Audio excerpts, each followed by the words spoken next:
একটা পরিকল্পিত ঘটনা। দুর্ঘটনা ঘটে রাস্তায় বা কোনো হোঁচটকে পড়ে যাই তা তো নয়।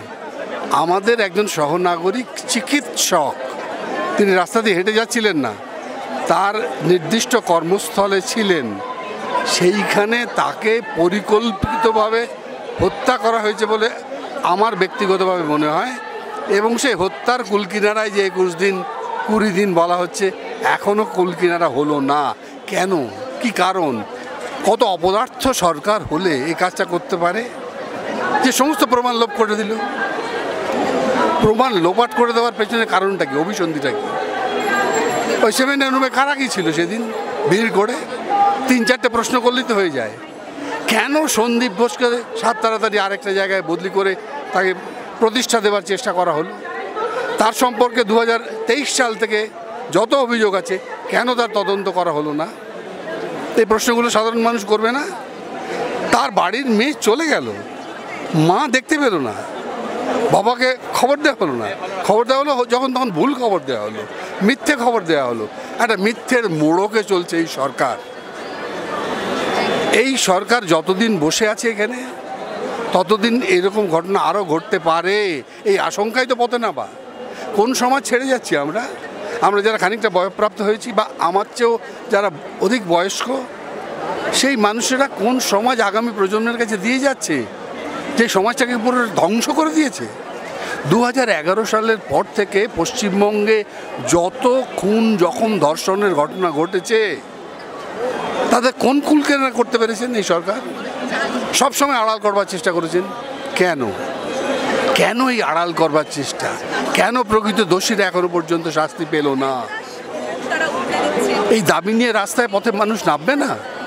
এবং রাস্তায় নেমেছে কিন্তু কোনো নির্দিষ্ট রাজনৈতিক দলের আহ্বানে নয়। 14 তারিখ স্বাধীনতা দিবসের রাতে যে লক্ষ লক্ষ মেয়েরা ডাক দিয়েছিল রাত দখল করবার, তারা কি কোনো রাজনৈতিক দলের মদতে বা প্রশ্রয় দিয়েছিল? তা নয়, তাদের বিবেকের তাগিদে দিয়েছিল। এই মুহূর্তে রাস্তায় নামা উচিত বলে মনে করেছিল। আর নয়, অনেক দেরি হয়ে যাচ্ছে। আর কত মূল্য দিতে হবে এই সরকার বলতে পারবেন আমাদেরকে যে আর কত মূল্য দিতে হবে? আর যদি আপনারা না পারেন, আপনারা সরে যান। মানুষ তো আপনাদের রায় দিয়ে সরকারে এনেছে। সুতরাং মানুষের প্রতি বিশ্বস্ত থাকা, মানুষের দুঃখ, দুর্দশা, জ্বালা, যন্ত্রণাকে প্রতিকার করাই আপনার কাজ। তাই প্রত্যেকটি ক্ষেত্রে, সে শিক্ষা ব্যবস্থা হোক, স্বাস্থ্য ব্যবস্থা হোক, রেশন ব্যবস্থা হোক, প্রতিটি জায়গায় দুর্নীতি, অনাচার, অন্যায়, অবিচার চলছে। এবং তার চরমতম পরিণতি হচ্ছে আজকে আরজি করের ঘটনা। তারা বলছেন যে আমাদের চিকিৎসকদের কাজে যোগ দিতে। চিকিৎসকরা তো কাজে যোগ দিতে অনীহা প্রকাশ করেননি কখনো।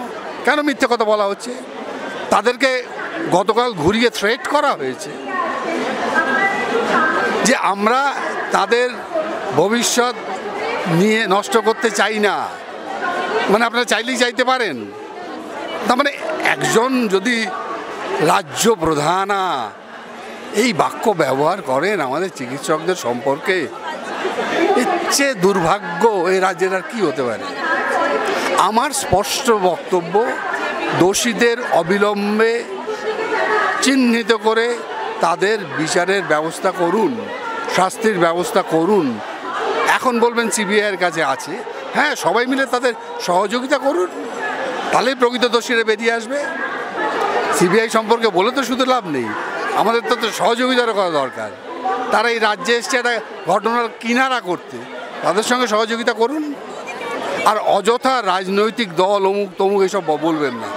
প্রতিটা মানুষের মধ্যে একটা রাজনৈতিক চেতনা আছে, রাজনৈতিক সত্তা আছে, তারা সেই নিয়ে পথে নামেনি। এটা ভুল করছেন, এই ভুলটা করবেন না। সব ব্যাপারে রাজনীতি, দল, অমুক তমুক, মদতপুষ্ট এইসব শব্দ কিন্তু আরও ঘৃতাহুতি দিচ্ছে।